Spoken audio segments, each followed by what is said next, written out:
ఎవని మనస్సు ఆయన మీద ఆనుకుంటుందో వారికి దేవుడు పూర్ణమైన శాంతిని, పర్ఫెక్ట్ పీస్ అనుగ్రహిస్తాడు అనే మాట వాక్యంలో చూసినాం.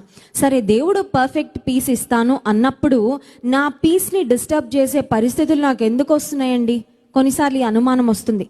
అంత బాగున్నట్టే ఉంటుంది, అంత బాగుంది, అంత నెమ్మదిగా ఉంది, అంత సమాధానంగా ఉంది, నా లైఫ్ చాలా చక్కగా ముందుకు వెళ్తుంది, గతంలో కొన్ని సమస్యలు వచ్చాయి, దేవుని కృప వలన అన్నీ కుదుట పడాయి అనుకున్న సమయంలో సడన్గా ఏదో మన చెవులకు వినపడుతుంది. సడన్గా ఒక అనారోగ్యం, సడన్గా ఒక సమస్య, సడన్గా ఒక ప్రాబ్లం తలెత్తగానే పీస్ డిస్టర్బ్ అయిపోవడానికి ఒక్క క్షణం చాలండి. పర్ఫెక్ట్ పీస్లో ఉన్న నీవు డిస్టర్బ్ అయిపోవడానికి కొన్నిసార్లు ఒక్క మాట చాలు, ఒక్క ఫోన్ కాల్ చాలు, ఒక్క చిన్న ప్రాబ్లం చాలు. కొన్నిసార్లు మన మనసును మొత్తం ఒక స్పూన్ పెట్టి తిప్పేస్తే, స్టర్ చేస్తే ఒక పరిస్థితి ఎలా అయిపోతుందో అలా మనసంతా వికలం అయిపోయినట్లు, మనసంతా డిస్టర్బ్ అయిపోయినట్లు అవుతుంటుంది.